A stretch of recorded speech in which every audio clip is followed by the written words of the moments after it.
can I say? I got the girl. Cheers, Iris, to your big day. Yay! Thanks, girls. It feels so good to just be away from it all. I can't believe you're really doing this. If I can have my happy ending, so can you. I'm supposed to be the all-knowing mentor. Barry, Iris, thank you for showing me how to love again. For showing me that love is the most important thing we have.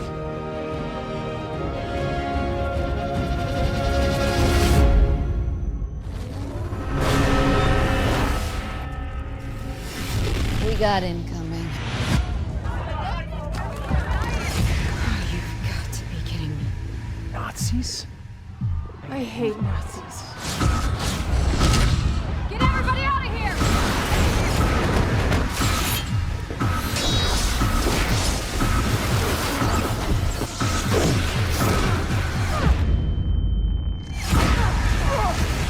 Best wedding ever. Why would Nazis from 1945 want to crash my wedding? Crab legs. They're delicious. Visitors from another Earth. Oh, there are more than one? There are 52, actually. There's a 53rd Earth, and it's called Earth X. Hail victory! They want someone to bow to worship, to lead. What you're doing is not leading, it's ruling. Ready?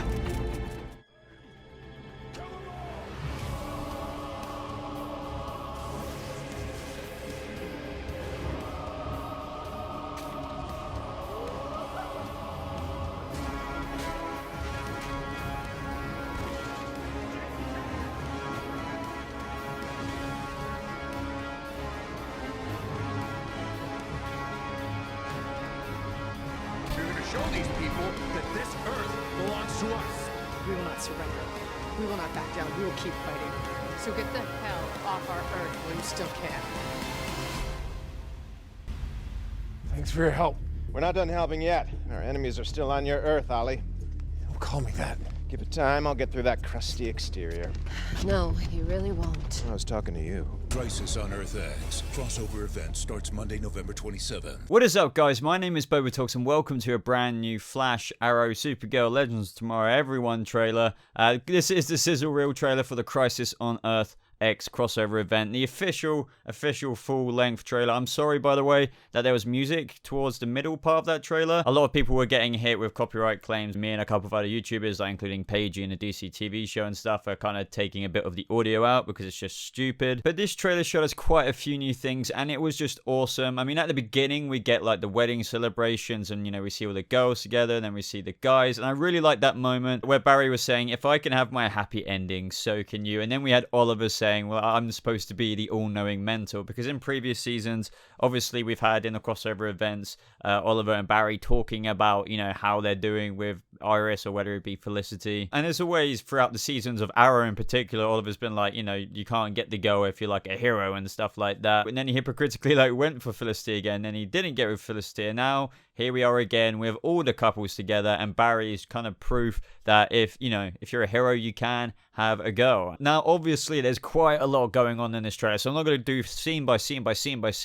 I'm just going to talk about the main gist of things. And obviously, we're going to jump straight to the fight scene in the wedding now, because, oh my god, that was awesome. Now, I do believe that moment before where we saw the Wave Rider in the air, that was a really cool shot, but I believe Sarah Lance had some audio over that saying we've got incoming. Now, going back a couple of seconds in the trailer in terms of Mick, not only was he sleeping at the wedding, he obviously also said best wedding ever after the fighting was initially done. And we saw like the red arrow or the dark arrow, or whatever you want to call him, evil Oliver, we'll just call him that, was carrying off Overgirl, and I believe they were actually retreating away. After all that fight, Mick was just like, this is the best wedding ever. And I just love Mick because, I don't know, just for like reasons like that, he's this such out of place guy, but fits so well in the hero team up, well, Legends team up of Outcasts and Heroes at the same time. So I love that. Now, in this fight scene, of course, we got some epic action from our favorite heroes. We had Cisco opening a breach and Oliver flying out of that in his wedding suit with the bow. I mean, that was just incredible. I loved the action. I think this is going to be so badass. And to be honest, I didn't necessarily think they could top last year because, you know, when they even said themselves, when you do Aliens, how are you supposed to top that? But this looks so good. I loved seeing the Flash moments, whether it's actually from the two Flashes, because we've got Wally back, about time, because he's been missing. We see them both do a couple of speedstery moments, and I just love stuff like this. You know, obviously everyone else is fighting in real time, but for Barry, it's just so slow, and he's just speeding up, punching these Earth X troopers, and being such a huge speedster fan myself, that would be the power I would want. Seeing this, it just makes me fanboy out. We see Prometheus fighting Sarah and Alex with their ripped up skirts, so they obviously can combat him quite a bit easier, because otherwise it'd be pretty hard fighting in a dress like that. And I thought it was totally badass where Supergirl knocked out Overgirl, most likely. That's why the green arrow, well, the evil arrow, Evil Oliver, was carrying Overgirl away, because she, I think she debuted a new power in the TV show anyway, because I don't believe she's done it on Supergirl, but when she clapped her hands together, she must have done it with such strength that it sent out this ripple shockwave that completely knocked, you know, Overgirl for 6. I mean, that is just an amazing power.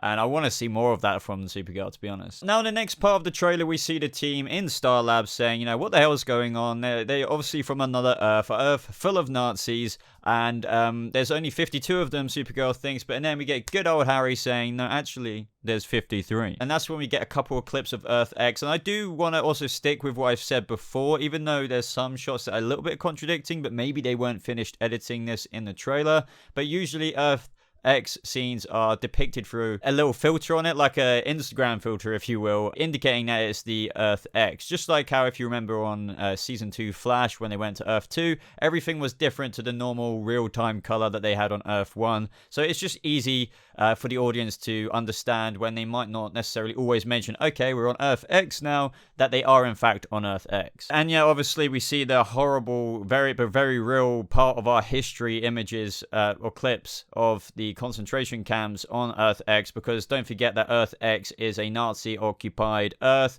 Obviously, they won World War II in 1945. I think there's still stuff like this around, quite evidently, on Earth X, which absolutely sucks, but as shite as this is, it is a very real thing, and even bringing it to the screen makes us think about all those people we lost, I guess, back in our real world history of World War II. We also see Evil Oliver doing a salute, or the Heils, you know, victory or Führer or whatever, and then we also see the Nazi symbol in the background, and I'm actually quite surprised they showed that, or actually included that, because, you know, showing that Nazi symbol, but also the SS symbol, or the 2 lightning bolts that they had on the Reverse Flash suit, well, on all their suits, and all the Earth X Trooper suits, you would have thought they would have the Nazi symbol instead, but I thought, okay, they're just doing that lightning bolt symbol, the double S's, where I thought they didn't apply the main symbol as much, because obviously just to be as sensitive free as they can when doing a storyline like this. But no, we've still got it in the trailer. But let me know what you think of that in the comments below. But I know some people are going to think it's alright, especially as it's its own self-contained story and there's nothing wrong. I know some people on the fence saying, I know this is insensitive, it's inconsiderate of our history, but, you know, they shouldn't be doing this. But then the other side of, like, where if it's its own story, there's nothing wrong with just explaining a story of a different Earth or alternate history where Nazis won World War II. But let me know where you lie in between those two opinions. Now, the next thing I want to talk about is the mask removal. I was really pleasantly surprised by that, and I have to say Melissa Benoist actually looks great as a very intimidating villain. I didn't think she would. I thought, don't get me wrong, she'd be acting evil, but no, she looks pretty goddamn evil here. And the reason why I was so pleasantly surprised by the animation of the masks is because everyone was kind of frowning upon these masks, thinking they didn't look that great. But I'm glad that they added this animation in. It was a very Guardians of the Galaxy vibe, obviously. I've already seen memes going around about that. But no, I think that's cool. It's a really cool animation. It's not shite looking. So that is really cool. Then we see Overgirl talking to a captured Supergirl. Now I'm thinking that this is in Earth X Star Labs, where we know that the Reverse Flash, or should I say the Harrison Wells Reverse Flash, seems to be running that, and he seems to be the one on top of all of this stuff that wants to carry on this siege to Earth 1. It could be Earth 1 Star Labs, but I feel like they're using these colors, like the red, very deliberately, and I can just imagine that's what an Earth X evil Nazi-occupied version of Star Labs would look like. It would just be very sinister looking. Now, the next shot really spoke to me and like made me really interested because we see all of our heroes lined up as they're about to get executed, and this was a very real thing. They used to get lined up just like this. And, you know, we hear, I believe, Evil Oliver saying, you know, kill them all now. And I find it intriguing that our Earth one Oliver is the only one with the bag over his head. And I'm just wondering, I'd love to know your thoughts on this in the comments below, if this is all because he doesn't want to see himself get killed. I know that sounds a bit weird, and why would such an evil version of Oliver care about that? But maybe, you know, seeing your own person, your own doppelganger getting executed would be a little bit tough, whereas seeing all the others to such a sinister evil version of Oliver from Earth X, he wouldn't necessarily care about. But I'd love to know your thoughts about that. I'm pretty sure that might be the reason why, because why would nobody else have a bag on their head, or, you know, covering their head? And the only character who does have one on his head is the one who looks just like the main leader of this Earth X villains group. But let me know your thoughts about that in the comments, guys. In the next noticeable shot, we see Citizen Cold using his cold gun and a bit more of his look and his costume, and it looks freaking awesome. And then in the one after that, we see our Ray Palmer getting, I believe, stunned by the evil Oliver Queen's arrow. It could be Prometheus's at the same time, but I believe Ray was trying to save Felicity and Supergirl, but obviously got pretty pwned as a result. We also see Wild Dog getting carried away by an Earth X trooper, I believe in the cortex of the evil Earth X Star Labs. Maybe he was partnering up with Ray to save Felicity and Supergirl. We see Overgirl snapping one of Green Arrow's arrows. I don't think it's anyone else's arrows, because why else would it be? I believe it is Oliver's arrow, and maybe he was trying to, I don't know, take her down with one of his special arrows. Now we all have to freak out about Cisco and Harry. I believe it looks like they're piloting the Wave Rider. I really hope they are. They could just be passengers, but it looks like Harry is kind of a little less freaked out than Cisco is, so I'm really hoping that this is them piloting it. Another noticeable shot, which is actually should have belonged earlier in the trailer, is of Overgirl versus Supergirl. Now this is slightly after, I believe, they retreat from the actual wedding ceremony, but it could not be at the same time, because we did see the evil Oliver Queen carrying away Overgirl because Supergirl seemingly did a little thunderclap, if you will, that might have knocked her out. But here we also see Supergirl in her wedding dress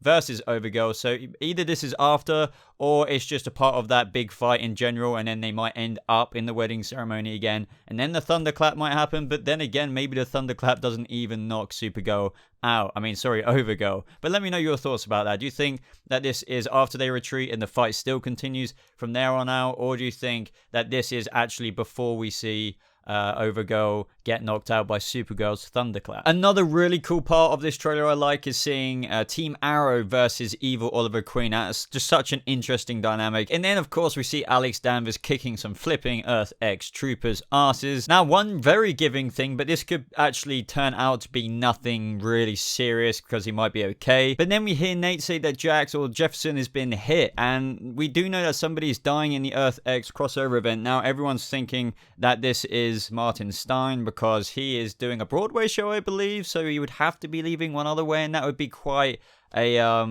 obviously a very sad way to go, and why not do it in the crossover? But then again, Jax has been hit here, but I do think it's a bit of a misdirect, because it makes us think, oh well, not Jax, but really Martin Stein's going to be the one to croak. But I really hope not. Now the next noticeable shot for me is this thing or somebody falling from the sky. Now I think it could be Supergirl or Overgirl. It could be a result of their first fight at the wedding ceremony, but at the same time it doesn't look like somebody's in this. Maybe the CGI isn't completely finished, maybe it's something completely different and it's not a person. But I would love to know your thoughts in the comments below. Do you think this is either Supergirl or Overgirl falling after, I don't know, being injured or knocked out in the sky? Because we do see from a previous trailer that Joe was looking at them both, you know, using their heat vision against each other in the sky. So maybe this is a result of something that happens shortly after that moment we saw on the previous trailer. And talking of that, we see Nate actually holding Supergirl after the very clip we were just talking about. So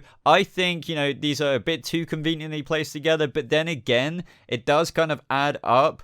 how there's a little, you know, sort of shockwave crater around Supergirl and Nate where they're standing. So maybe it was Supergirl who landed, and, you know, that just completely sent a ripple wave, knocked everyone over apart from Nate because he was in steal mode. But as I said, it is a bit too conveniently placed for me, so maybe this was just something else and unrelated to that thing, that light falling from the sky. We get some Oliver versus evil Oliver. We get our Oliver giving a kick-ass speech about how this is our Earth and they're not going to take it from us. We even see our Oliver knocked out now. He's going to be fine, but I wonder what causes this. And then we see Overgirl choking Sarah, and can you only imagine how much that would hurt? Because this isn't like a normal person choking you, which would kill as it is. This is somebody as strong as Superman. I mean, she's a Kryptonian, for crying out loud. Technically, maybe even stronger than Superman. And there's Sarah getting choked, and she's just like a normal person like me or you. So, ouch, ouch, ouch. And then, of course, we get our kick-ass sort of hero walk with all of them there, and that looks so badass. And then we see Citizen Cold talking to Oliver in a very funny scene, calling him Ollie. And then we also see him interact with Sarah, which must be kind of spoony because obviously they lost him in season 1 of Legends. So yeah, I think this trailer was amazing, guys. Let me know what you thought of it in the comment section down below. I hope you enjoyed this breakdown. If you did, be sure to leave a like on this video, as it really does show your support for the channel. And if you're new to my Arrowverse videos or just this channel in general, maybe even consider subscribing to stay up to date with more Arrowverse content just like this. If you want to stay a bit more up to date with me personally, guys, you could do so by following me on social media. The links should be popping up on the screen around here or in the description below. But apart from that, guys, that has been me for this video. I hope you have a lovely rest of your day. Thank you so much for watching, and I'll see you in the next video. Goodbye.